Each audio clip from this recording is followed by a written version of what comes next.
여러분, 잠시 이 질문에 답해 보시겠어요? 만약 며느리 쪽 친정 부모님의 땅값이 갑자기 수십억 원대로 폭등한다면 시댁은 과연 아무 일도 없던 듯이 이전처럼 순수한 가족의 모습으로 남아있을까요? 겉으로는 우리는 한 가족이라며 웃음꽃을 피우지만 인간의 가장 밑바닥에 숨겨진 탐욕은 돈이라는 거대한 그림자 앞에서 여지없이 그 속마음을 드러내곤 합니다. 때로는 이 그림자가 너무나 짙어서 한 사람의 삶을 송두리째 무너뜨리기도 합니다. 오늘 우리가 마주할 이야기는 바로 그 돈 때문에 평범했던 한 여성이 겪게 된 깊은 상처와 가혹한 배신에 관한 것입니다. 그리고 믿을 수 없는 고통의 끝에서 그녀가 어떻게 스스로 예상치 못한 반전의 행복을 찾아 나섰는지 그 극적인 과정을 함께 따라가 보겠습니다. 혹시 여러분의 마음속에도 숨겨진 이야기가 있다면 오늘 이 영상이 작은 위로와 용기가 되기를 바랍니다. 시작하기 전에 채널 성장에 큰 힘이 되는 구독과 좋아요 미리 부탁드립니다. 그럼 본격적으로 이야기를 시작해 보겠습니다. 나는 결혼 5년차 평범한 직장인이자 며느리였다. 남편과의 관계도 나쁘지 않았고 시댁과도 적당한 거리를 유지하며 지냈다. 명절이면 음식 준비를 도왔고 가끔 안부 전화가 오면 정중하게 응대했다. 시어머니는 가끔 잔소리가 심하긴 했지만 그래도 참을만 했다.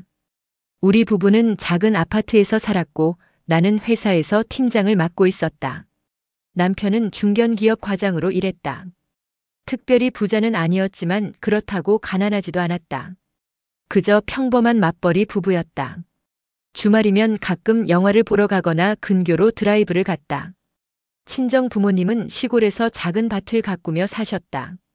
아버지는 평생 공무원으로 일하다 퇴직하셨고 어머니는 집안일을 하시며 소박하게 지내셨다. 특별한 재산은 없었다. 그저 할아버지 때부터 물려받은 작은 밭 하나가 전부였다. 그 밭에서 나는 채소를 우리 집으로도 가끔 보내주셨다. 시댁에서는 친정을 그다지 높게 평가하지 않았다. 시어머니는 가끔 너희 친정은 별로 도움이 안 되는구나라는 식의 말을 던지곤 했다. 나는 그럴 때마다 속으로 화가 났지만 겉으로는 웃으며 넘겼다. 남편에게 말해봤자 그냥 어머니 성격이 그래라는 대답만 돌아왔기 때문이다. 그렇게 우리는 평범하게 살아가고 있었다. 적어도 그 소식이 들려오기 전까지는 말이다. 어느 날 어머니에게서 전화가 왔다. 목소리에 흥분이 묻어났다. 지연아, 있잖아. 우리 밭 있는데 말이야. 거기가 재개발 지역으로 확정됐대. 처음에는 무슨 말인지 잘 이해가 안 됐다. 재개발? 그 조용한 시골 마을이? 어머니는 흥분한 목소리로 설명하셨다. 대기업에서 대규모 물류센터를 짓기로 했고 우리 밭이 포함된 지역 전체가 개발 대상이라는 것이었다. 보상금이 얼마나 나올지는 아직 모르지만 동네 사람들 말로는 엄청날 거래. 전화를 끊고 나서도 실감이 나지 않았다. 평생 그저 채소나 키우던 그 작은 밭이 갑자기 가치 있는 땅이 되다니. 남편에게 이야기했더니 그도 놀라워했다. 진짜? 장인어른 대박 나시겠는데? 우리는 그저 부모님이 노후를 좀 더 편하게 보내실 수 있게 되어서 기뻤다. 당시만 해도 이 소식이 우리 삶을 완전히 뒤흔들 줄은 몰랐다. 이건 그저 좋은 소식일 뿐이었다. 아니, 그래야만 했다. 며칠 후 아버지가 정확한 금액을 알려주셨다. 예상 보상금은 약 35억 원이었다. 내 입에서 저절로 탄성이 나왔다. 35억? 그건 우리 부부가 평생 벌어도 모으기 힘든 금액이었다. 부모님은 감격해 하셨다. 이제 너한테 부담 안 주고 살 수 있겠다. 나는 부모님이 행복해 하시는 모습을 보며 마음이 따뜻해졌다. 적어도 그때까지는 말이다. 이상한 일은 그 다음 주부터 시작됐다. 시어머니에게서 전화가 왔다. 지연아, 요즘 어떻게 지내니? 평소에는 한 달에 한 번 정도 연락하던 분이 갑자기 일주일에 두세 번씩 전화를 하기 시작했다. 처음에는 그저 안부 전하려니 했다. 하지만 통화 내용이 묘하게 불편했다. 너희 친정이 요즘 좋은 일이 있다며? 소문 들었어. 소문? 우리가 누구에게 말한 것도 아닌데 어떻게 알고 계신 걸까? 나는 대수롭지 않게 대답했다. 아, 네. 밭이 재개발 지역에 포함됐어요. 얼마나 받는데? 너무 직접적인 질문이었다. 나는 잠시 망설이다가 얼버무렸다. 아직 정확히는 모르지만 꽤 된다고 하시더라고요. 전화를 끊고 나니 기분이 묘했다. 왠지 모를 불편함이 가슴 한편에 자리 잡았다. 남편에게 이야기했더니 그는 대수롭지 않게 말했다. 어머니가 궁금하신 거겠지 뭐. 나쁜 뜻은 아니실 거야. 하지만 그날 이후로도 시댁에서의 연락은 계속됐다. 시아버지까지 직접 전화를 하셨다. 사위, 요즘 장인어른 기분 좋으시겠어. 축하한다는 말 전해드려. 표면적으로는 축하였지만 목소리 어딘가에서 묘한 감정이 느껴졌다. 부러움일까 아니면 질투일까? 나는 그저 감사하다고 대답했지만 가슴 한편이 답답해졌다. 며칠 후 시동생에게서도 문자가 왔다. 평소에는 명절 때나 연락하던 사이였는데. 형수님 축하해요. 우리도 좀 도와주세요. 히읗히읗. 농담처럼 보였지만 웃음이 나오지 않았다. 한 달이 지나자 시댁의 태도는 더욱 노골적으로 변했다. 어느 날 저녁 시어머니에게서 또 전화가 왔다. 지연아, 주말에 집에 한번 들러라. 식사하자. 평소보다 목소리가 밝았다. 이상하다는 생각이 들었지만 거절할 이유도 없어서 남편과 함께 시댁을 방문했다. 식사 자리는 언제나처럼 화기애애했다.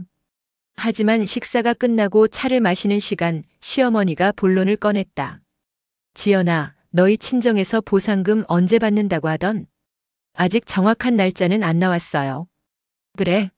그럼 받으면 우리 막내 결혼 준비 좀 도와줄 수 있겠니? 순간 귓가에서 윙 하는 소리가 들렸다. 시동생은 내년 봄에 결혼을 앞두고 있었다. 그런데 왜 갑자기 우리 친정 보상금 이야기를 하시는 걸까? 어머니, 그건 아니 뭐 큰 돈을 달라는 게 아니라 집 마련하는데 좀 보태주면 되지. 어차피 너희 친정에서 갑자기 생긴 돈 아니냐? 갑자기 생긴 돈? 그 땅은 할아버지 때부터 우리 가족이 지켜온 땅이었다. 그리고 그건 부모님 재산이지 내 돈이 아니었다. 나는 조심스럽게 말했다. 어머니, 그건 부모님 재산이고. 에이, 부모 재산이 결국 자식 재산 아니냐? 우리 막내 결혼시키는 게 그렇게 도와주기 싫어? 시아버지도 거들었다. 우리가 너희 결혼할 때 얼마나 도와줬는데. 이제 우리 막내 차례 아니냐?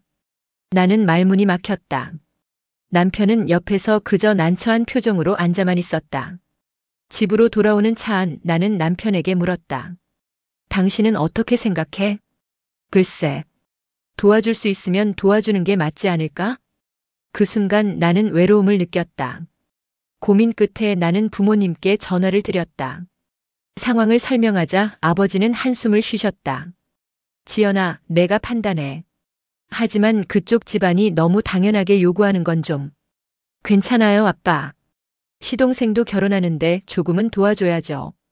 결국 우리는 시동생 부부의 집 마련 비용으로 5천만 원을 지원하기로 했다. 시어머니는 기뻐하셨다. 역시 우리 며느리야.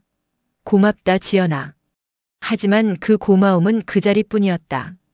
며칠 후 시어머니는 또 전화를 하셨다. 지연아, 그런데 집만 마련하면 뭐하니? 가구며 가전이며 다 사야 하는데. 조금만 더 도와주면 안 될까? 어머니, 저희도 여유가 많지 않아서요. 에이, 너희 친정에서 받는 돈에 비하면 얼마 안 되잖아. 인색하게 굴지 마라. 인색하다는 말에 가슴이 쓰렸다. 우리는 결국 추가로 2천만 원을 더 지원했다. 총 7천만 원. 결코 작은 돈이 아니었다. 하지만 시댁에서는 당연하다는 듯 받아들였다. 그래, 이제야 좀 가족답네. 남편은 여전히 중간에서 눈치만 보고 있었다. 나는 점점 지쳐갔다. 이게 정말 가족 간의 도움인지 아니면 그저 이용당하는 건지 구분이 가지 않았다. 밤에 잠자리에 들면서 남편에게 물었다. 당신 가족들은 나를 며느리로 보는 거야? 아니면 돈줄로 보는 거야? 무슨 소리야? 그냥 어려울 때 서로 돕는 거지. 그럼 우리가 어려울 때는 도와줄 거야? 남편은 대답하지 않았다.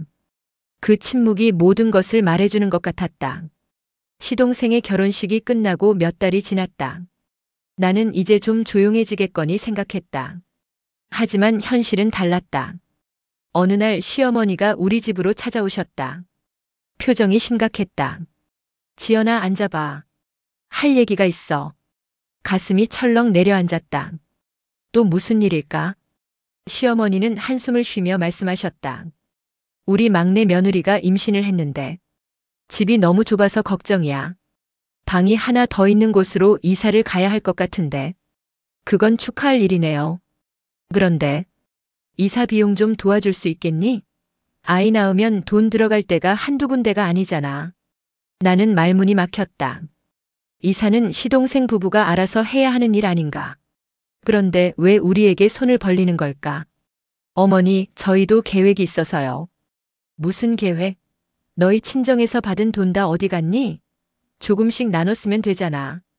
그건 부모님 돈이고 저희 돈이 아니에요. 또 그 소리야? 부모 돈이 결국 자식 돈이지. 시동생이 힘들다는데 모른 척 할 거야? 시어머니는 화가 난 듯 일어서셨다. 그리고 마지막으로 한마디를 남기고 가셨다. 너 정말 이기적이구나. 가족한테도 이렇게 인색할 줄 몰랐어. 문이 닫히고 나서 나는 소파에 주저앉았다. 눈물이 났다. 내가 정말 이기적인 걸까? 아니면 당연한 선을 지키려는 걸까? 남편에게 전화했지만 그는 여전히 애매한 태도였다. 좀 도와주면 안 돼? 어머니 화나신 것 같은데. 당신은 내 편이 아니야? 무슨 소리야? 그냥 중재하려는 거지. 중재? 아니었다. 그는 그저 양쪽 눈치를 보며 회피하고 있을 뿐이었다. 더 충격적인 일은 며칠 후에 일어났다. 친한 언니에게서 전화가 왔다. 지연아, 내 시댁에서 동네에 소문 내고 다닌다던데? 무슨 소문요?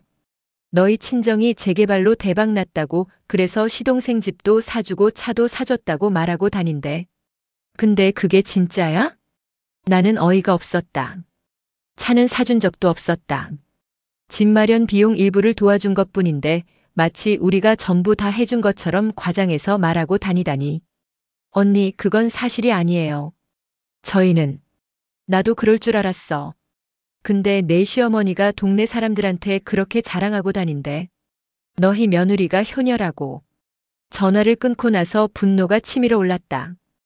효녀? 우리 부모님 재산을 가지고 자기네 체면 세우기에 이용하고 있었던 것이다. 나는 당장 남편에게 전화해서 따졌다. 당신 어머니가 동네에 우리 친정 이야기를 떠벌리고 다닌다는 거 알아? 몰랐어. 몰랐으면 지금이라도 말려. 이건 명백한 사생활 침해야. 알았어, 내가 얘기해 볼게. 하지만 남편의 말은 시어머니의 귀에 들어가지 않았다. 오히려 시어머니는 역정을 냈다. 내가 우리 며느리 자랑하는 게 뭐가 나빠? 너희가 잘해서 그런 거잖아. 자랑? 이건 자랑이 아니라 우리를 돈으로만 보는 시선이었다. 나는 점점 시댁 사람들에 대한 신뢰가 무너져 내리는 것을 느꼈다. 그로부터 석 달쯤 지났을까. 시동생에게서 직접 전화가 왔다. 형수님, 할 얘기가 있어요. 뭔데? 제가 요즘 사업을 하나 구상 중인데요. 친구들이랑 같이 온라인 쇼핑몰을 차릴 생각이에요. 근데 초기 자금이 좀 필요해서. 또 돈 이야기였다. 나는 한숨이 나왔다. 얼마나 필요한데? 일단 3천만 원 정도요. 나중에 수익 나면 꼭 갚을게요. 나는 단호하게 거절했다. 미안하지만 우리도 여유가 없어. 그리고 사업은 리스크가 크잖아. 형수님, 저 진짜 자신 있어요. 요즘 온라인 시장이 얼마나 크게 성장하는데요. 이번 기회 놓치면 안 돼요. 그래도 안 돼. 이건 우리 선에서 도와줄 수 있는 일이 아니야. 전화를 끊자마자 시어머니에게서 전화가 왔다. 시동생이 바로 어머니에게 말한 것 같았다. 지연아, 내가 동생 사업 자금 안 도와준다며? 왜 그러니? 어머니, 저희도 계획이 있고 사업은 불확실한 일이잖아요. 불확실해도 가족이 도와줘야지. 너희 친정에서 받은 돈으로 뭐 하려고 그래? 혼자 다 쓸 거야? 그건 부모님 돈이라니까요. 에이, 그 말 좀 그만해. 결국 너 돈 되는 거잖아. 시동생이 성공하면 나중에 너도 좋은 거야. 나는 더 이상 대화하고 싶지 않았다. 전화를 끊었다. 며칠 후 시아버지에게서까지 전화가 왔다. 며느라, 나다. 우리 막내 사업건 알지? 네, 아버님. 그게 말이야, 요즘 젊은 친구들이 온라인으로 장사 많이 하잖아. 한번 해볼 만하다고 생각하는데 좀 도와주면 안 되겠나? 아버님, 저희도 형편이. 형편? 친정 부모님이 30억 넘게 받았다며? 그 중에 3천만 원도 못 내주겠다는 거야? 목소리가 차갑게 변했다. 나는 남편에게 전화를 넘겼다. 남편은 아버지와 오래 통화했다. 전화를 끊고 나서 남편이 말했다. 그냥 도와주자. 아버지가 많이 서운해하시네. 당신 진심이야? 우리 돈도 아닌데? 하지만 나중에 상속받을 돈 아니야? 나는 어이가 없었다. 상속? 부모님이 아직 건강하게 살아계시는데 벌써 상속을 생각하다니. 당신 지금 무슨 말하는 거야? 부모님 돈은 부모님이 쓰시라고 있는 거야. 알아. 근데 어차피 우리한테 올 돈인데 지금 좀 쓰면 어때? 그날 밤 나는 남편과 크게 싸웠다. 그는 끝까지 시댁 편을 들었다. 나는 외로움과 배신감에 잠을 이룰 수 없었다. 결국 나는 혼자 결정했다. 시동생에게 문자를 보냈다. 미안하지만 도와줄 수 없어. 내 사업은 내가 책임져야 해. 그 문자를 보낸 순간부터 내 삶은 완전히 달라지기 시작했다. 다음 날 아침 시어머니에게서 장문의 문자가 왔다. 지연아, 너 정말 실망이다. 우리가 너를 얼마나 잘해줬는데 이렇게 배신할 수 있니? 가족끼리 돕는 게 당연한 거 아니냐? 너희 친정에서 받은 돈은 하늘에서 떨어진 거야? 우리 막내 미래가 달린 일인데 그것도 못 도와주면서 무슨 며느리야. 정말 인간성을 의심하게 되네. 나는 그 문자를 보고 손이 떨렸다. 배신? 인간성? 내가 뭘 잘못했다는 걸까? 남편에게 문자를 보여줬지만 그는 이렇게 말했다. 어머니가 화나신 것 같네. 그냥 조금 도와주면 안 돼? 당신은 내 편이 아니야? 나도 중간에서 힘들어. 좀 이해해줘. 그날 저녁 회사에서 집으로 돌아오는 길에 시댁 근처를 지나게 됐다. 우연히 시어머니와 시동생이 길에서 이야기하는 모습이 보였다. 나는 차를 세우고 조금 떨어진 곳에서 지켜봤다. 엄마, 형수님이 도와줄 생각이 없대요. 쯧쯧, 저것 봐. 돈 생기니까 교만해지네. 원래 사람은 돈 앞에서 본색이 드러나는 법이야. 그래도 형은 괜찮은데 형수님이 문제네요. 내 형도 별 수 없어. 전현한테 꽉 잡혀 사는 거지. 나는 더 이상 듣고 싶지 않았다. 차를 몰고 집으로 돌아왔다. 그날 밤 나는 혼자 한참을 울었다. 5년간 정성껏 모셨던 시댁 사람들이 내 뒤에서는 이런 말을 하고 있었다니. 시동생이 결혼하고 나서 그의 아내, 즉 올케와도 종종 연락하며 지냈다. 처음에는 존댓말을 쓰며 조심스러워하던 올케였는데 어느 순간부터 태도가 달라졌다. 언니, 저희 이번 주말에 가구 보러 가는데 같이 갈래요? 언니가 센스 있으시잖아요. 함께 가구점에 갔을 때였다. 올케는 비싼 소파를 보며 말했다. 와, 이거 좋다. 언니, 이거 어때요? 좋긴 한데 가격이 좀 비싸네. 에이, 언니 친정에서 돈 많이 받으셨잖아요. 이 정도는 괜찮죠. 우리 집 드릴 때 선물로 주시면 안 돼요? 나는 당황했다. 선물? 그것도 300만 원짜리 소파를? 올케는 내 표정을 보더니 웃으며 말했다. 농담이에요, 언니. 근데 진짜 부럽다. 저희 친정은 그런 거 없어서. 그날 이후로 올케는 만날 때마다 은근슬쩍 돈 이야기를 꺼냈다. 명품 가방을 보면 언니는 이런 거 살 수 있어서 좋겠다. 여행 이야기가 나오면 언니네는 돈 걱정 없이 다닐 수 있겠네요. 라고 말했다. 시동생 부부는 우리가 지원해준 돈으로 집을 마련했지만 생활비는 넉넉하지 않았다. 그런데도 명품 옷을 사입고 비싼 레스토랑에서 식사하는 모습을 SNS에 올렸다. 나는 그 모습을 보며 답답했다. 우리 돈으로 집을 마련해 놓고 생활비는 펑펑 쓰면서 또 손을 벌리다니. 어느 날 올케가 직접 전화를 했다. 언니, 저 좀 도와주실 수 있어요? 이번 달에 카드값이 너무 많이 나와서. 그건 내가 해결해야 할 문제 아니야? 에이, 언니. 가족끼리 이러면 안 되죠. 저도 나중에 꼭 갚을게요. 나는 단호하게 거절했다. 올케는 실망한 듯 전화를 끊었다. 그리고 그날 이후로 나를 대하는 태도가 완전히 달라졌다. 시댁이 동네에 퍼뜨린 소문은 점점 과장되어 갔다. 어느 날 남편의 친척 모임에 갔을 때였다. 큰 고모가 나를 보더니 이렇게 말했다. 어머, 지연이 왔네. 요즘 대단하다며? 친정에서 50억 받았다고. 50억? 그건 사실이 아니었다. 나는 정정하려 했지만 다른 친척들도 한마디씩 거들었다. 50억이면 우리 동네 건물 한 채 값인데? 완전 대박이네. 그래서 시동생네 집도 사주고 차도 사줬다며? 에이, 차는 안 사줬어요. 그리고 친정에서 받은 건 35억이고. 아이고, 35억이면 50억이나 마찬가지지 뭐. 사람들은 내 말을 제대로 듣지 않았다. 이미 그들 머릿속에는 과장된 이야기가 사실처럼 자리 잡았다. 시어머니는 옆에서 흐뭇한 표정으로 지켜보고만 계셨다. 집으로 돌아오는 길에 남편에게 따졌다. 당신 어머니가 소문 내고 다니는 거 정말 막아야 해. 사실도 아닌 이야기가 퍼지고 있어. 어머니가 뭐 나쁜 뜻으로 하는 건 아니잖아. 나쁜 뜻이 아니면 괜찮아? 우리 사생활이 동네 사람들 입에 오르내리는 게 괜찮다는 거야? 남편은 대답하지 않았다. 그는 언제나 그랬다. 문제를 회피하고 중재하는 척하면서 결국 시댁 편만 들었다. 며칠 후 내가 다니는 회사 동료에게서도 연락이 왔다. 지연아, 소문 들었어. 친정에서 대박 났다며? 축하해. 회사에까지 소문이 퍼진 것이다. 나는 기가 막혔다. 도대체 시어머니가 어디까지 떠벌리고 다닌 걸까? 시동생의 사업 자금 요청을 거절한 지 한 달쯤 지났을 때 시아버지가 직접 우리 집으로 찾아오셨다. 표정이 심각했다. 며느라, 막내 사업건 다시 한번 생각해봐. 이번 기회 놓치면 안 돼. 아버님, 저희도 생각해봤지만 친정 부모님이 35억 받으셨다며? 그 중에 3천만 원이 뭐가 아까운가? 아버님, 그건 친정 부모님 돈이고 그게 결국 내 돈 아니냐? 나중에 상속받을 돈을 미리 쓰는 거나 마찬가지잖아. 나는 참다 못해 끼어들었다. 아버님, 부모님이 아직 건강하게 살아계시는데 상속 이야기를 하시면 어떻게 해요?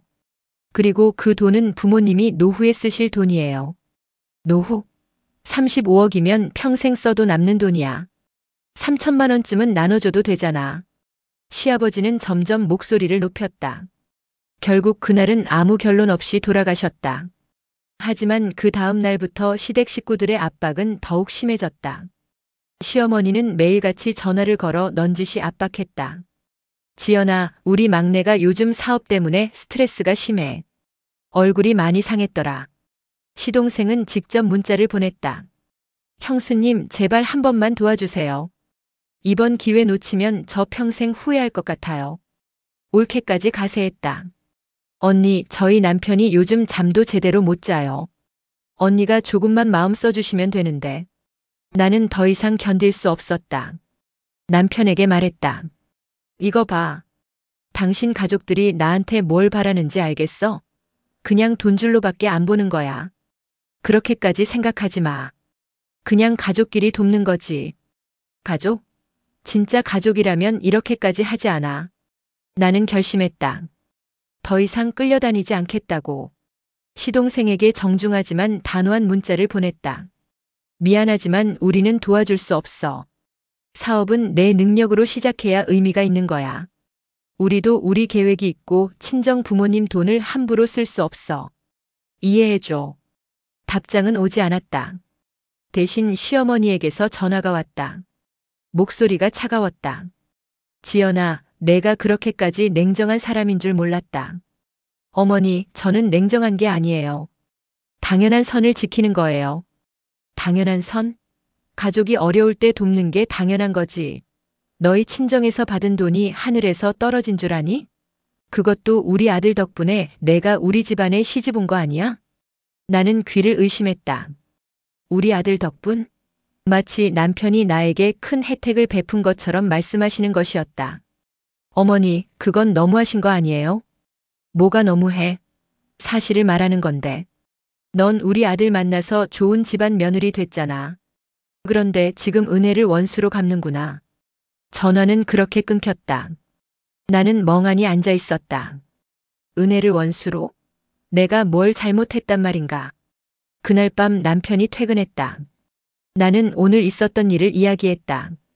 남편은 난처한 표정을 지었다. 어머니가 좀 화나셨나 보네. 좀? 나를 완전히 배은망덕한 사람 취급하시던데. 그래도 이해해줘. 어머니 입장에서는. 당신 입장은 뭔데? 당신은 내 편이야, 어머니 편이야? 남편은 대답하지 못했다. 그 침묵이 모든 것을 말해주었다. 며칠 후 시댁에서 급하게 연락이 왔다.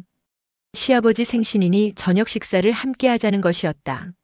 나는 가기 싫었지만 남편이 간곡히 부탁해서 마지못해 따라갔다. 식사 분위기는 냉랭했다. 시어머니는 내 쪽을 쳐다보지도 않으셨고 시동생 부부도 어색하게 앉아 있었다. 식사가 끝나고 차를 마시는 시간 시어머니가 입을 여셨다. 지연아, 내가 우리 막내 일 거절한 거 알고 있어. 네, 어머니. 솔직히 너무 실망스럽다. 우리가 널 얼마나 잘해줬는데. 어머니, 저도 최선을 다했어요. 최선? 내가 뭘 했는데? 명절 때 음식 좀 도와준 게 최선이야? 우리는 너희 결혼할 때 집도 마련해줬고 온갖 지원을 다 해줬어. 시아버지도 거들었다. 맞아.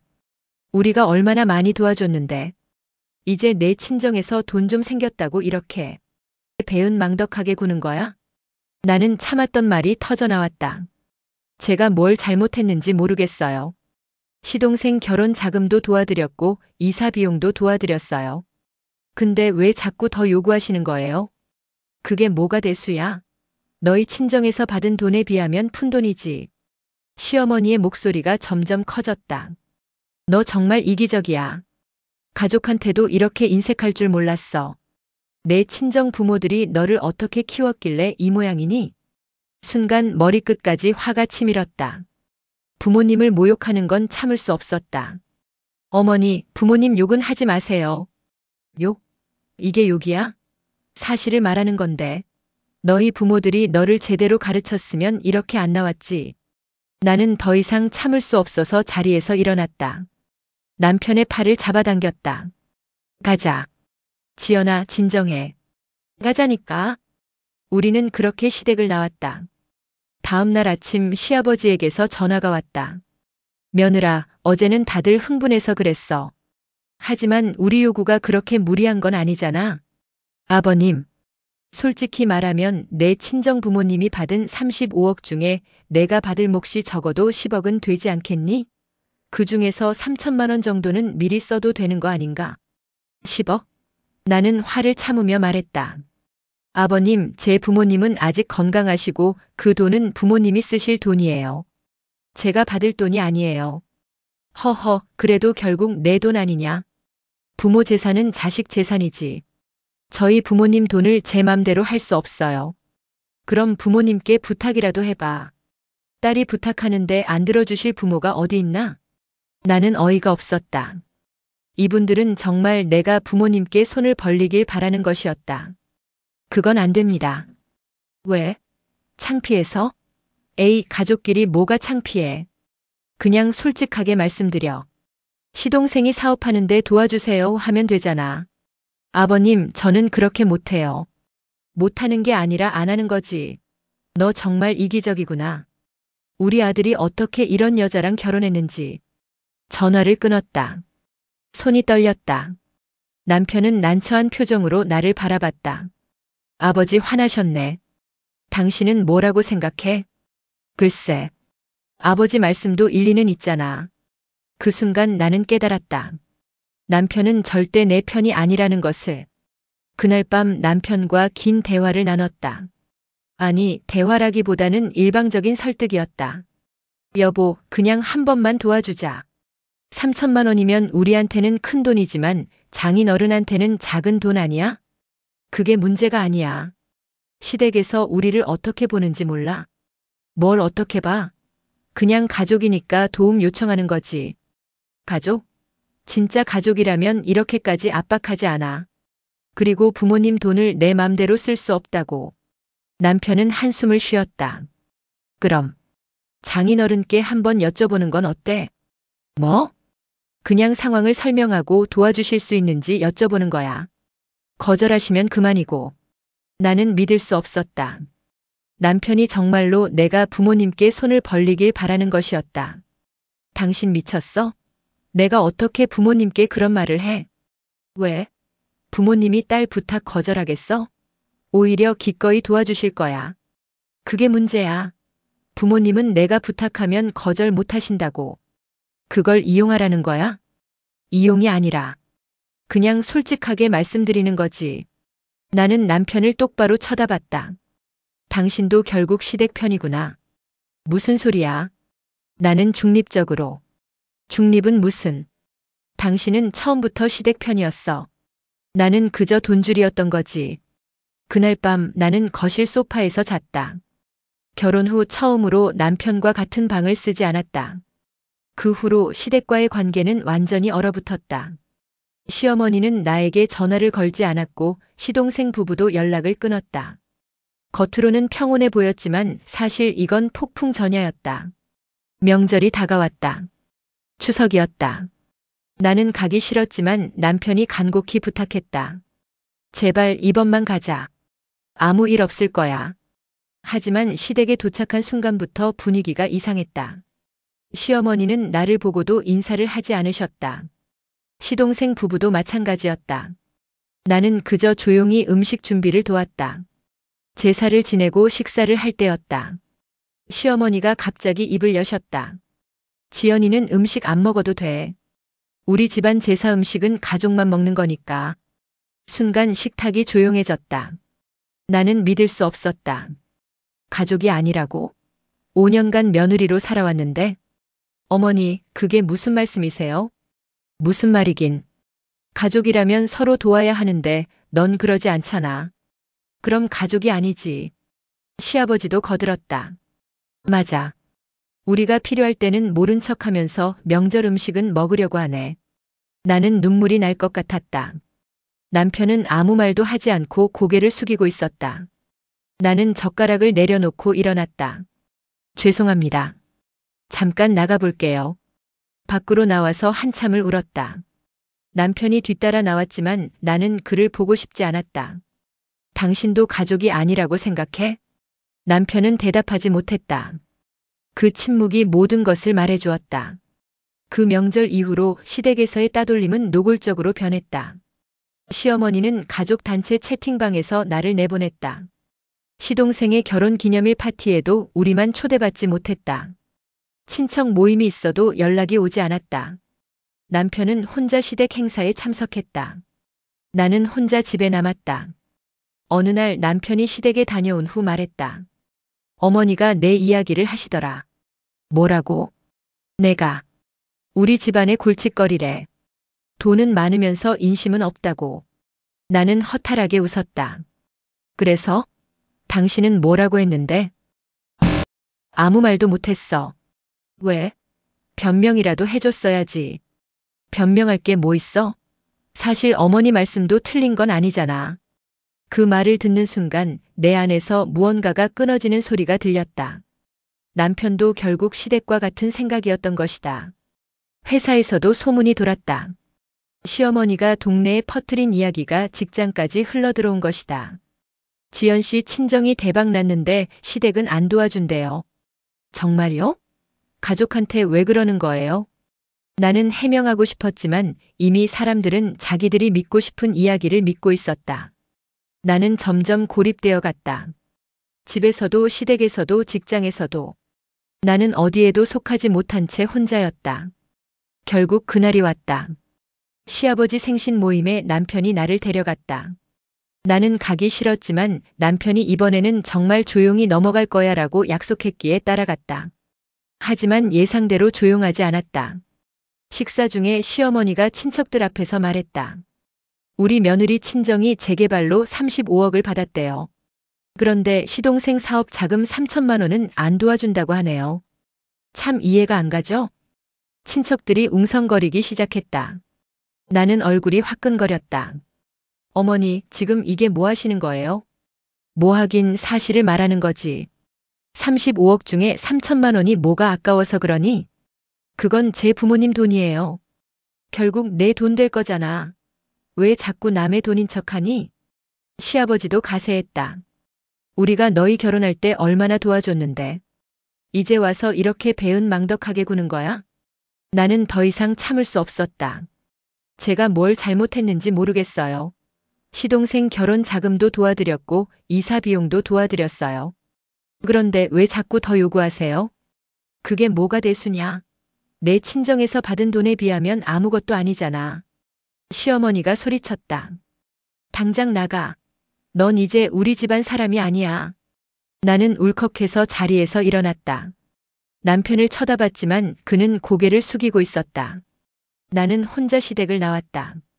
그리고 그날 밤 남편에게 말했다. 이혼하자. 그날 밤 집으로 돌아와서 나는 남편에게 차분하게 말했다. 우리 이혼해. 남편은 놀란 표정으로 나를 쳐다봤다. 갑자기 무슨 소리야? 갑자기? 이미 오래전부터 끝난 거나 마찬가지였어. 오늘 확실히 깨달았어. 당신은 절대 내 편이 아니라는 걸. 나도 힘들어. 어머니랑 너 사이에서. 힘들면 편을 들어야지. 근데 당신은 항상 시댁 편만 들었어. 한 번도 나를 지켜준 적이 없어. 남편은 한참을 말없이 앉아있다가 입을 열었다. 알았어. 내가 그렇게 원한다면. 나는 그 말에 더 화가 났다. 만류도 하지 않고 붙잡지도 않는다. 결국 그에게도 나는 그저 그런 존재였던 것이다. 다음 날 나는 변호사 사무실을 찾았다. 이혼 상담을 받았다. 변호사는 내 이야기를 듣더니 고개를 끄덕였다. 재산 분할 청구는 가능하지만 친정 부모님의 재산은 해당 사항이 없습니다. 그건 부모님 명의니까요. 그럼 제가 잃을 게 없다는 거네요. 오히려 위자료를 청구할 수 있을 겁니다. 시댁의 지속적인 괴롭힘과 남편의 방조 행위가 인정되면요. 나는 위자료 같은 건 원하지 않았다. 그저 이 관계에서 벗어나고 싶을 뿐이었다. 집으로 돌아와 이혼 서류를 준비했다. 남편은 순순히 서명했다. 미안해. 뭐가? 내가 제대로 지켜주지 못해서. 이제 와서 사과는 필요 없어. 당신도 편하게 살아. 우리는 그렇게 끝났다. 5년간의 결혼 생활이 종이 한 장으로 정리되는 순간이었다. 이혼 서류에 도장을 찍고 나니 허탈했다. 나는 정말 무엇을 잘못한 걸까? 가족을 도운 것은 맞지만 끝없이 요구하는 것을 거절한 게 죄가 되는 걸까? 남편에게 마지막으로 물어봤다. 내가 뭘 잘못했어? 진심으로 궁금해. 남편은 한참을 망설이다가 입을 열었다. 잘못한 건 없어. 다만 어머니 입장도 이해해줬으면 좋았을 텐데. 어머니 입장? 끝없이 돈을 요구하는 게 정당한 입장이야? 그게 아니라 가족이니까 좀 더 넉넉하게 봐줄 수 있지 않았을까? 나는 한숨을 쉬었다. 당신은 끝까지 모르는구나. 넉넉하게 봐주는 것과 이용당하는 건 다른 거야. 이용이라니 그렇게까지. 좋아. 당신 생각대로 살아. 나는 이제 가야겠어. 나는 짐을 챙겨 집을 나왔다. 친구 집에 며칠 신세를 지며 새 집을 알아봤다. 작은 원룸이었지만 그곳은 내가 처음으로 숨 쉴 수 있는 공간이었다. 밤이면 혼자 앉아 지난 5년을 돌아봤다. 남편과의 추억, 시댁에서의 명절들, 그리고 돈 때문에 무너진 모든 관계들. 나는 정말 최선을 다했다.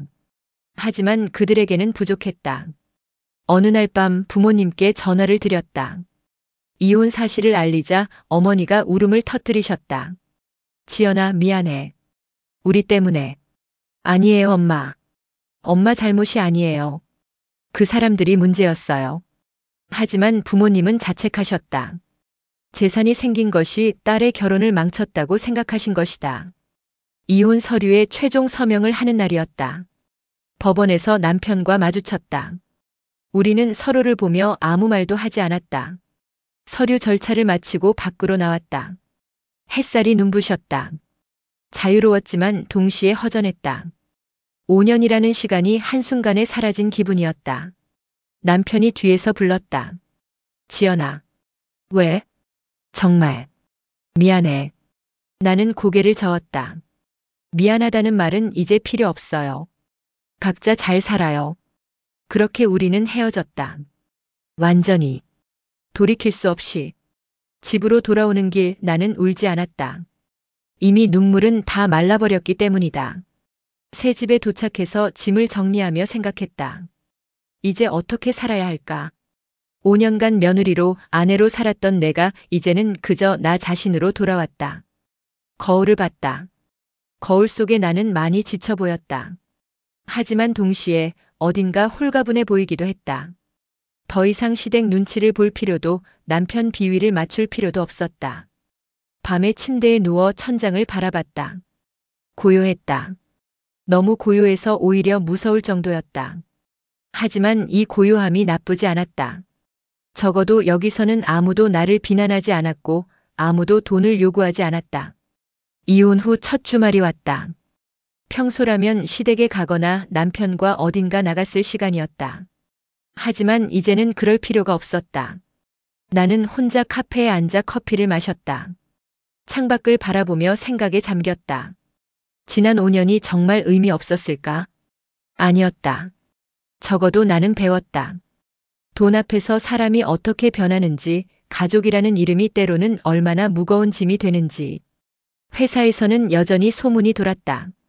하지만 나는 더 이상 신경 쓰지 않았다. 이혼했다는 사실이 알려지자 오히려 동료들이 동정 어린 눈빛으로 나를 바라봤다. 지연 씨 힘들었겠어요. 괜찮아요. 이제 다 지난 일이에요. 사실 괜찮지는 않았다. 밤이면 혼자 울기도 했고 외로움에 잠 못 이루는 날도 많았다. 하지만 시댁에서 받았던 스트레스에 비하면 이 외로움은 견딜만 했다. 주말에는 친구들을 만났다. 그들은 내 이야기를 듣고 분노했다. 그 시댁 정말 너무하다. 어떻게 며느리한테 그럴 수 있어? 맞아. 그리고 남편은 더 문제야. 왜 내 편을 안 들어준 거야? 친구들의 위로가 고마웠다. 적어도 내가 잘못한 게 아니라는 걸 확인받는 기분이었다. 어느 날 부모님이 서울로 올라오셨다. 나를 보자마자 어머니가 울음을 터뜨리셨다. 지연아, 우리 딸 고생했어. 괜찮아요, 엄마. 이제 다 끝났어요. 아버지는 침통한 표정으로 말씀하셨다. 우리 때문에 이런 일이. 아빠 잘못 아니에요. 그쪽이 문제였어요. 하지만 부모님은 여전히 자책하셨다. 이혼하고 한 달쯤 지났을 때였다. 친한 언니에게서 다급한 전화가 왔다. 지연아, 큰일 났어. 내 시어머니가 또 소문내고 다녀. 이번엔 뭐래요?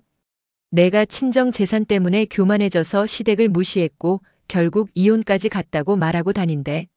그리고 내가 먼저 이혼하자고 했다고. 나는 한숨을 쉬었다. 끝까지 나를 나쁜 사람으로 만들고 싶은 모양이었다. 사실이 아니라고 해명해야 하는 거 아냐? 언니, 이제는 그냥 내버려 둘래요. 믿고 싶은 사람들은 믿을 거고 나를 아는 사람들은 진실을 알 거예요. 하지만 소문의 파급력은 생각보다 컸다. 동네 사람들은 물론이고 심지어 친척들까지 시댁의 말만 믿고 있었다. 나는 순식간에 배은망덕한 며느리가 되어 있었다. 어느 날 예전 시댁 근처를 지나가다가 우연히 시어머니의 친구분을 만났다. 그분은 나를 보더니 차갑게 말했다. 어머, 지연 씨네. 요즘 잘 지내세요? 친정에서 돈 많이 받아서 좋겠어요. 비꼬는 말투였다. 나는 그냥 인사만 하고 지나갔다. 더 이상 해명하고 싶지 않았다. 그날 밤 남편에게서 문자가 왔다. 어머니가 동네에 소문내고 다니는 거 알아. 미안해. 미안하다는 말만 되풀이하는 남편. 나는 답장하지 않았다. 이제는 그의 사과도 필요 없었다. 이혼 후 몇 번 남편에게서 연락이 왔다. 처음에는 무시했지만 계속 전화가 와서 받았다. 지연아, 우리 다시 생각해 볼 수 없을까? 무슨 소리예요? 이혼. 너무 성급했던 것 같아. 다시 시작할 수 없을까? 나는 어이가 없었다. 지금 무슨 말하는 거예요? 당신이 얼마나 나를 외롭게 했는지 알아요? 알아. 내가 잘못했어. 이제는 내 편을 들게. 어머니한테도 확실히 말할게. 이제 와서? 왜 그때는 안 그랬어요? 남편은 대답하지 못했다. 한참 후에야 그가 말했다. 솔직히 어머니 눈치가 보였어. 형제 중에 큰형인데 어머니가 워낙 강하셔서. 그래서 나는 희생해도 되는 거였어요? 미안해. 정말 미안해. 나는 전화를 끊었다. 남편은 끝까지 시부모의 그늘에서 벗어나지 못하는 사람이었다. 그런 사람과 다시 시작한다 해도 같은 문제가 반복될 게 뻔했다. 며칠 후 남편이 직접 집 앞까지 찾아왔다. 나는 문을 열어주지 않았다. 지연아, 제발 한 번만 만나줘. 진지하게 이야기하고 싶어. 우리 할 이야기 없어요. 이제 남남이에요. 제발. 돌아가세요. 더 이상 나를 괴롭히지 마세요. 남편은 한참을 문 앞에 서 있다가 결국 돌아갔다. 나는 그의 뒷모습을 보며 아무런 감정도 느끼지 못했다. 이미 내 마음속에서 그는 지워진 사람이었다. 이혼하고 3개월쯤 지났을 때 예상치 못한 소식을 들었다. 시동생의 사업이 완전히 망했다는 것이었다. 친구를 통해 들은 이야기였다. 지연아, 너희 시동생 있잖아. 그 온라인 쇼핑몰 사업 완전 망했대. 투자금 다 날리고 빚까지 졌다던데. 진짜요? 응. 동네에서 난리야. 시어머니가 충격받아서 병원까지 다녀왔다던데. 나는 복잡한 심경이었다. 안타까운 마음도 들었지만 동시에 그때 내가 도와줬어도 결과는 똑같았겠구나 하는 생각이 들었다. 며칠 후 더 자세한 소식을 들었다. 시동생은 친구들과 함께 온라인 쇼핑몰을 시작했지만 사업 경험도 부족하고 계획도 허술했다. 초기 투자금을 순식간에 날렸고 추가 자금을 대출로 충당하다가 빚만 쌓였다는 것이었다. 근데 웃긴 게 뭔지 알아? 시어머니가 지금 너를 원망한대. 저를요? 왜요? 내가 그때 도와줬으면 사업이 성공했을 거라고 생각하신대. 사업 자금이 부족해서 실패했다고. 나는 기가 막혔다. 사업이 실패한 건 자금 부족 때문이 아니라 무계획과 무경험 때문이었다.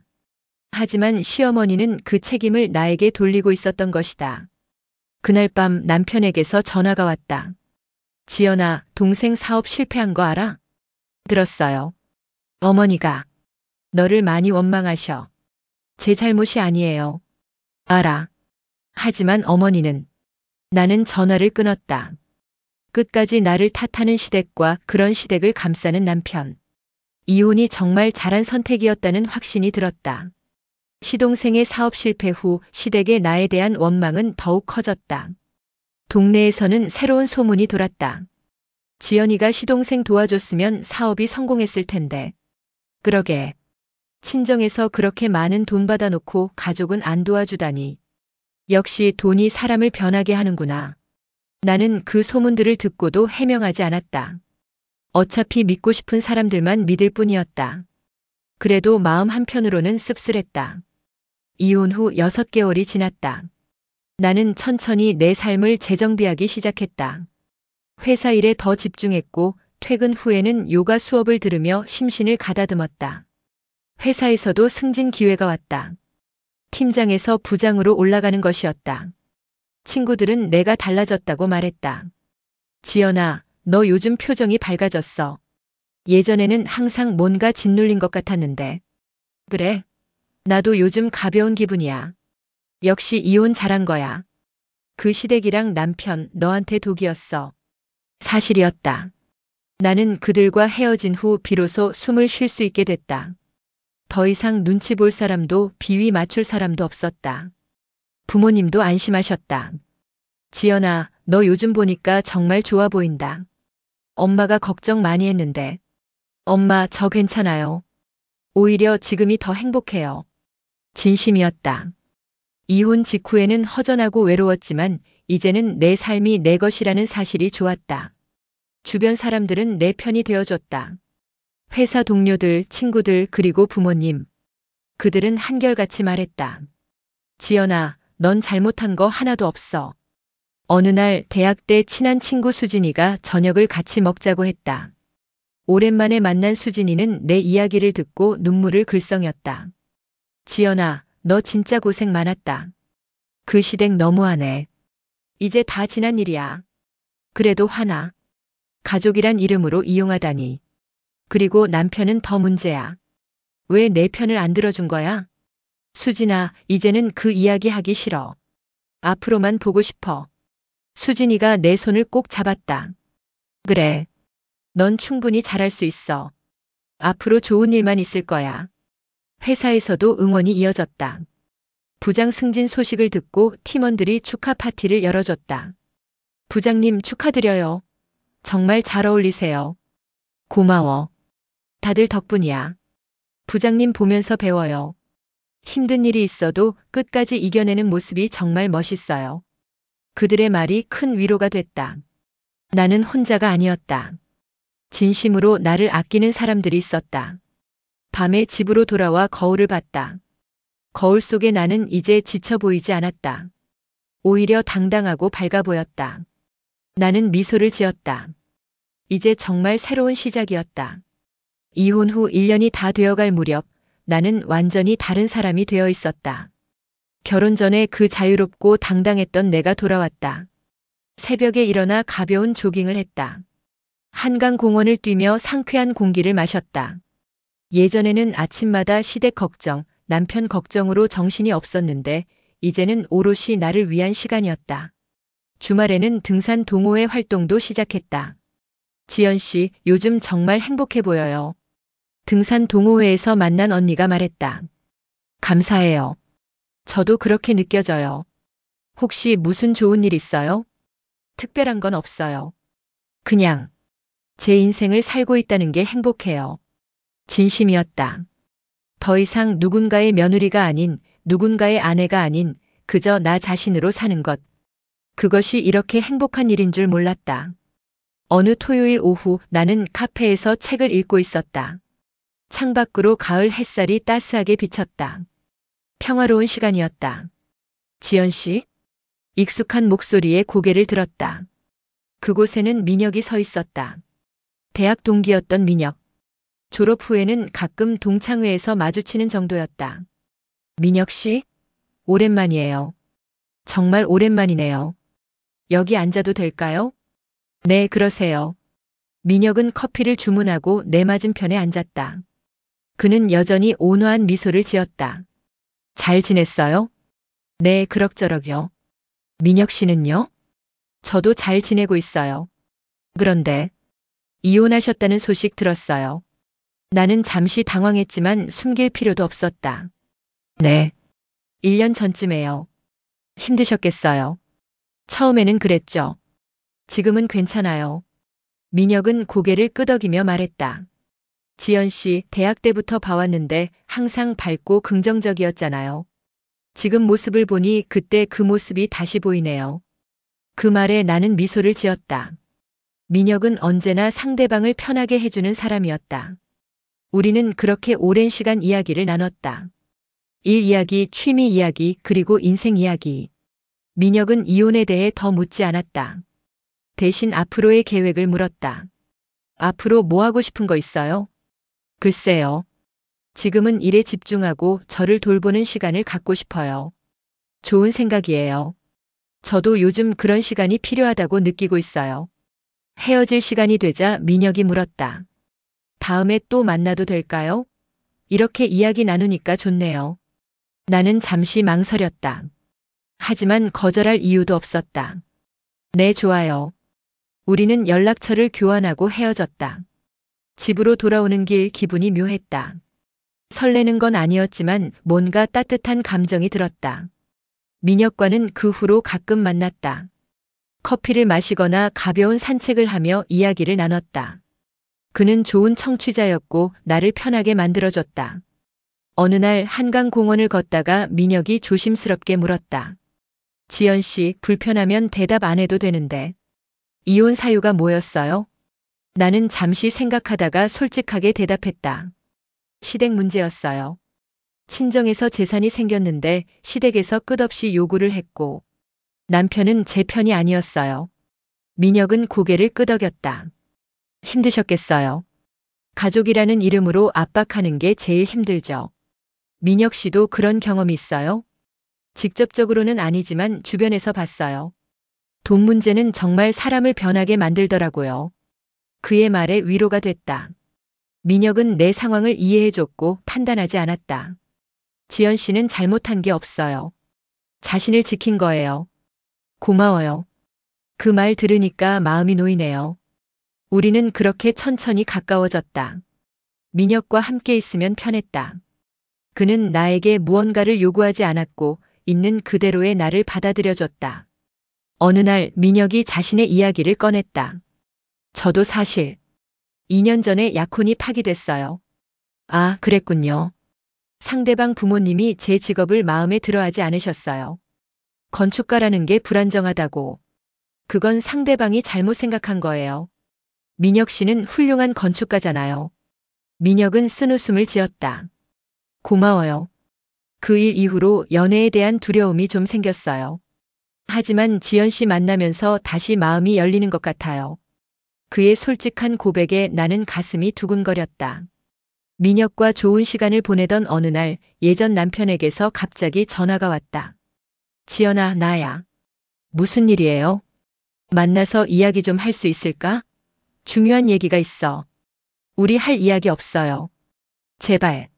한 번만. 나는 한숨을 쉬며 만남에 응했다. 카페에서 만난 전 남편은 많이 초췌해 보였다. 지연아, 나 후회하고 있어. 뭘요? 이혼한 거. 너를 지켜주지 못한 거. 전부 다. 나는 차갑게 대답했다. 이제 와서 그런 말 해봤자 소용없어요. 알아. 하지만 말은 하고 싶었어. 너 없이 사는 게 이렇게 힘든 줄 몰랐어. 그건 당신 문제예요. 제 문제가 아니고요. 어머니도 후회하고 계셔. 너한테 너무 심했다고. 나는 비웃음이 나왔다. 지금 어머니 후회한다고 제가 돌아올 것 같아요? 아니, 그런 게 아니라. 됐어요. 저는 이제 제 삶을 살고 있어요. 당신도 당신 삶을 사세요. 전 남편은 더 할 말이 없는 듯 고개를 숙였다. 나는 자리에서 일어났다. 이제 다시는 연락하지 마세요. 서로에게 좋을 것 없어요. 밖으로 나와서 깊게 숨을 쉬었다. 전 남편을 보니 아무런 감정도 들지 않았다. 미련도 후회도 없었다. 나는 정말 앞으로 나아가고 있었다. 민혁에게 문자를 보냈다. 오늘 저녁 괜찮으세요? 이야기하고 싶은 게 있어요. 민혁은 금방 답장을 보냈다. 물론이죠. 어디서 만날까요? 전 남편을 만난 지 일주일쯤 지났을 때 시어머니에게서 전화가 왔다. 1년 반 만이었다. 지연아. 어머니, 무슨 일이세요? 우리 아들이 요즘 너무 힘들어해서 재혼도 못하고 있고. 나는 어이가 없었다. 아들이 재혼을 못한다고 나에게 전화를 한 것이다. 그게 저랑 무슨 상관이에요? 지연아, 우리가 너한테 좀 심했던 것 같아. 다시 생각해 볼 수 없겠니? 어머니, 농담하시는 거죠? 농담 아니야. 진심이야. 내가 돌아오면 다 잘해줄게. 나는 참았던 웃음이 터져나왔다. 어머니, 제가 왜 돌아가야 해요? 저는 지금 행복해요. 어머니들 때문에 불행했던 그곳으로 왜 돌아가야 하죠? 지연아, 가족이잖아. 가족? 어머니는 저를 가족이 아니라 돈줄로 봤잖아요. 그리고 전 이제 그 집안 사람 아니에요. 그래도 어머니, 다시는 연락하지 마세요. 그리고 아들이 재혼 못하는 건 어머니 때문이에요. 어머니가 너무 간섭하시니까요. 전화를 끊었다. 시어머니의 전화는 그야말로 뻔뻔함의 극치였다. 아들이 재혼을 못하니까 나를 다시 불러들이려는 것이었다. 며칠 후 시아버지에게서도 전화가 왔다. 며느라. 아니, 지연 씨. 나야. 네, 무슨 일이세요? 우리 아들이 너무 힘들어하는 것 같아서. 자네 마음이 조금이라도. 아버님, 저는 이미 결정했어요. 다시 돌아갈 생각 없어요. 그래도 한 번만 더 생각해봐. 생각할 것도 없어요. 그리고 솔직히 말씀드리면 그쪽 가족이 저를 어떻게 대했는지 잊지 않았어요. 시아버지는 한참을 말이 없다가 작은 목소리로 말했다. 미안하네. 미안하다는 말로 끝날 일이 아니에요. 이제 서로 연락하지 말아요. 전화를 끊고 나니 후련했다. 시댁 사람들은 이제 와서 후회하고 있었지만 나에게는 아무 의미가 없었다. 민혁과는 점점 더 자주 만났다. 우리는 영화를 보러 가기도 하고 미술 전시회에 가기도 했다. 그와 함께 있으면 시간이 빨리 갔다. 어느 가을날 민혁이 나를 특별한 곳으로 데려갔다. 한강이 내려다 보이는 작은 카페였다. 여기 제가 자주 오는 곳이에요. 조용하고 좋거든요. 정말 좋네요. 우리는 창가에 앉아 석양을 바라봤다. 민혁이 조심스럽게 말을 꺼냈다. 지연 씨, 저 고백할 게 있어요. 뭔데요? 사실 대학 때부터 지연 씨를 좋아했어요. 나는 놀라서 그를 쳐다봤다. 정말요? 네. 하지만 그때는 용기가 없었어요. 그리고 지연 씨가 결혼한다는 소식 들었을 때 정말 마음이 아팠어요. 민혁 씨, 지금은 때가 너무 이를까요? 지연 씨가 이혼한 지 얼마 안 됐는데. 나는 그의 손을 잡았다. 아니에요. 민혁 씨 덕분에 제가 다시 살아난 것 같아요. 편하고 행복해요. 민혁은 안도한 표정으로 미소 지었다. 천천히 가요. 서두르지 않을게요. 고마워요, 민혁 씨. 그날 이후 우리는 공식적으로 연인이 됐다. 하지만 서두르지 않았다. 천천히 서로를 알아가며 관계를 쌓아갔다. 부모님께 민혁을 소개했다. 부모님은 그를 무척 좋아하셨다. 지연아, 민혁 씨 참 좋은 사람 같구나. 네, 엄마. 저도 그렇게 생각해요. 아버지도 흡족한 표정이셨다. 이번에는 정말 좋은 사람 만난 것 같아. 아버지가 보기에도 진심이 느껴진다. 민혁과의 관계는 전 남편과는 완전히 달랐다. 그는 나를 존중했고 내 의견을 경청했다. 무엇보다 나를 있는 그대로 받아들여줬다. 민혁과 사귄 지 6개월쯤 되었을 때 그가 조심스럽게 물었다. 지연 씨, 우리 부모님을 만나볼 수 있을까요? 나는 살짝 긴장했다. 전 시댁의 기억 때문이었다. 괜찮을까요? 부모님이 저를 좋게 봐주실까요? 당연하죠. 부모님은 제가 행복하기만 바라세요. 지연 씨 이야기도 많이 했고 꼭 만나보고 싶어 하세요. 다음 주말 민혁의 부모님을 만났다. 강남의 한 레스토랑이었다. 떨리는 마음으로 들어갔는데 민혁의 어머니가 따뜻하게 맞아주셨다. 어머, 지연 씨? 민혁이한테 사진으로만 봤는데 실물이 훨씬 예쁘네요. 안녕하세요. 지연입니다. 민혁의 아버지도 온화한 미소로 인사하셨다. 반갑습니다. 우리 아들이 지연 씨 이야기를 정말 많이 하더라고요. 식사 내내 민혁의 부모님은 나에게 관심을 보이셨다. 하지만 부담스럽지 않았다. 진심 어린 관심이었다. 지연 씨, 일은 어떤 걸 하세요? IT 회사에서 부장으로 일하고 있어요. 아이고, 대단하네요. 요즘 여성 임원 되기 쉽지 않은데. 민혁의 어머니는 내 이혼 사실도 알고 계셨지만 전혀 문제 삼지 않으셨다. 사람은 누구나 실수할 수 있어요. 중요한 건 지금이고 앞으로잖아요. 우리 민혁이랑 행복하게 지내주세요. 그 말에 눈물이 날 뻔했다. 이런 게 진짜 가족이구나 싶었다. 식사를 마치고 나오는 길에 민혁이 물었다. 어떠셨어요? 정말 좋으셨어요.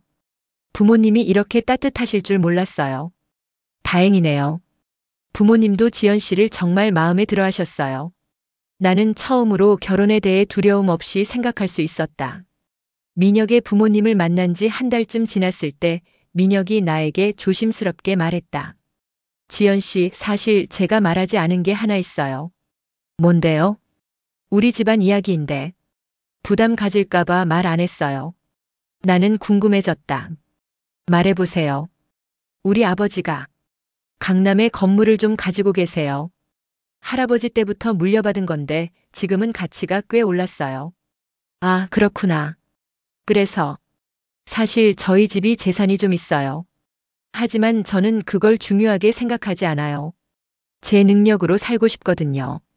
나는 민혁을 바라봤다. 그는 진심으로 그렇게 생각하는 것 같았다.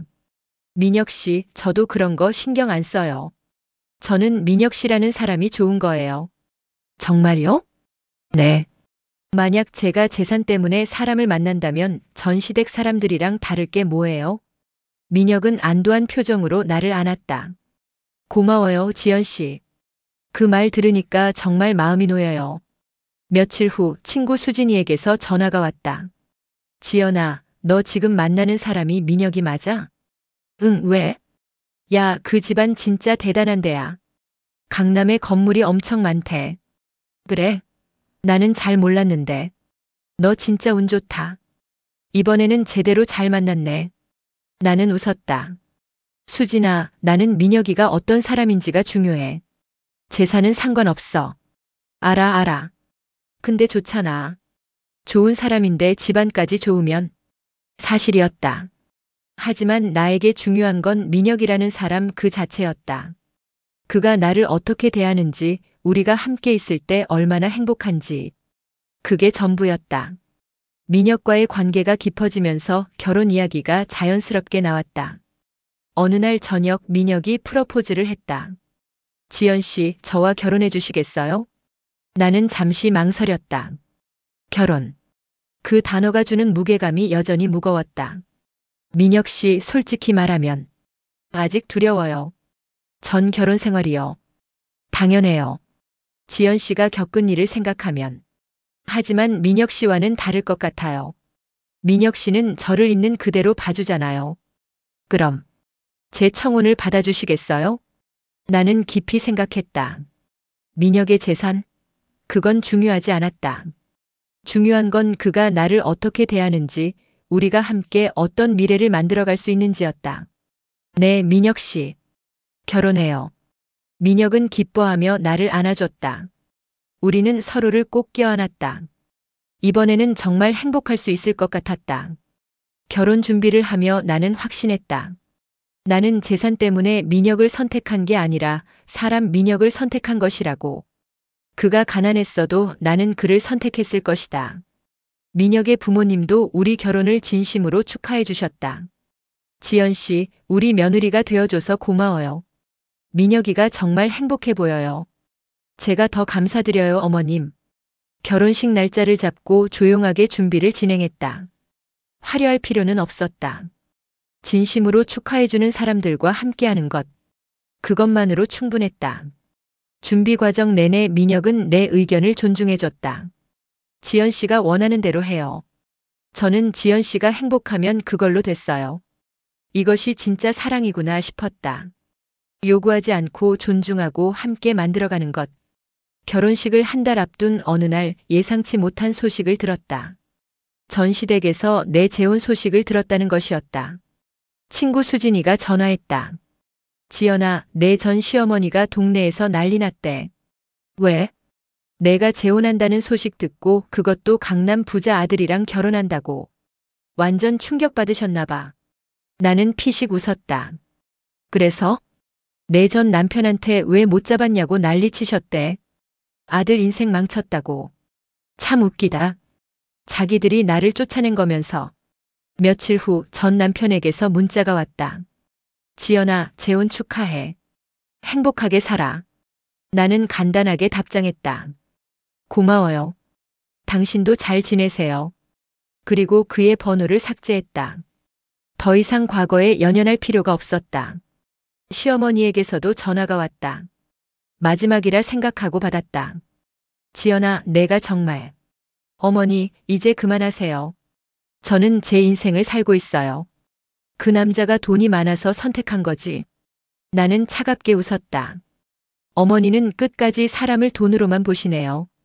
저는 민혁 씨라는 사람이 좋아서 선택한 거예요. 어머니는 절대 이해 못 하시겠죠. 지연아. 어머니, 제발 이제 저를 내버려 두세요. 저는 행복합니다. 어머니 없이도 그 집안 없이도 충분히 행복해요. 전화를 끊었다. 그리고 다시는 받지 않았다. 시댁 사람들은 끝까지 변하지 않았다. 하지만 나는 더 이상 그들 때문에 흔들리지 않았다. 결혼식 날 나는 아름다운 웨딩드레스를 입고 민혁과 마주섰다. 그의 눈에는 진심 어린 사랑이 담겨 있었다. 지연 씨, 평생 행복하게 해줄게요. 저도요, 민혁 씨. 우리는 서로에게 서약했다. 진심으로 영원히 함께하겠다고. 하객들의 박수 소리가 울려 퍼졌다. 나는 깨달았다. 가족이라는 이름이 반드시 따뜻한 건 아니지만 진심으로 함께해주는 사람은 결국 내 곁으로 돌아온다는 것을. 그리고 진짜 사랑은 요구하지 않고 존중하고 함께 만들어가는 것이라는 걸. 이제 나는 새로운 삶을 살고 있다. 민혁과의 결혼 생활은 평화롭고 행복하다. 우리는 서로를 존중하고 함께 성장한다. 시댁. 아니, 이제는 새 가족들과의 관계도 좋다. 민혁의 부모님은 진짜 가족이 무엇인지 보여주신다. 요구하지 않고 있는 그대로 사랑해 주시는 분들이다. 전 시댁에서는 가끔 소식이 들려온다. 전 남편은 아직 재혼하지 못했다고 한다. 시어머니의 간섭 때문이라던데 나는 이제 그들의 삶에 관심이 없다. 중요한 건 지금 그리고 앞으로다. 나는 과거의 상처를 딛고 일어섰고 새로운 행복을 찾았다. 돈 때문에 무너졌던 관계들은 이제 내 인생의 교훈이 되었다. 앞으로의 삶은 잃어버린 시간이 아니라 새로운 행복을 향해 걸어갈 시간만 남았다. 그리고 나는 확신한다. 나는 올바른 선택을 했다고. 가끔 거울을 볼 때면 생각한다. 저 사람이 정말 나일까? 예전에 눈치 보고 주눅 들었던 내가 아닌 지금의 당당하고 행복한 내가. 그래, 이게 진짜 나다. 부모님도 이제는 안심하신다. 딸이 진짜 행복을 찾았다는 걸 아시기 때문이다. 재개발로 생긴 재산은 부모님이 편안한 노후를 보내시는 데 쓰이고 있다. 그게 원래 그 돈의 용도였다. 오늘도 민혁과 함께 저녁 식사를 준비한다. 그가 퇴근하면 함께 요리를 하고 소소한 일상을 나눈다. 이런 평범한 행복이 얼마나 소중한지 나는 이제 안다. 창밖으로 노을이 지고 있다. 아름답다. 내 인생의 노을도 이렇게 아름다울 것이다. 왜냐하면 이제 나는 나를 위해 살고 있으니까. 돈 앞에서 드러난 시댁의 민낯, 그리고 그 속에서 나를 지키지 못했던 남편. 그들은 이제 내 인생의 한 페이지일 뿐이다. 넘겨진 페이지. 다시 볼 필요 없는. 나는 앞으로 나아간다. 민혁과 함께, 새로운 가족들과 함께.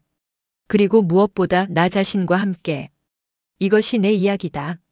돈 때문에 무너졌다가 진짜 사랑으로 다시 일어선 이야기. 그리고 이제야 깨달은 진실. 진짜 가족은 혈연이 아니라 마음으로 이어진다는 것. 오늘 영상이 마음에 와닿았다면 구독과 좋아요, 그리고 따뜻한 댓글 부탁드립니다. 여러분의 응원은 다음 이야기들을 만들어가는 큰 힘이 됩니다. 혹시 여러분도 비슷한 경험이 있으신가요? 가족이라는 이름으로 상처받은 적이 있으신가요? 댓글로 여러분의 이야기를 들려주세요. 함께 공감하고 위로하면 좋겠습니다. 그럼 오늘도 시청해주셔서 감사합니다. 다음 이야기에서 또 만나요.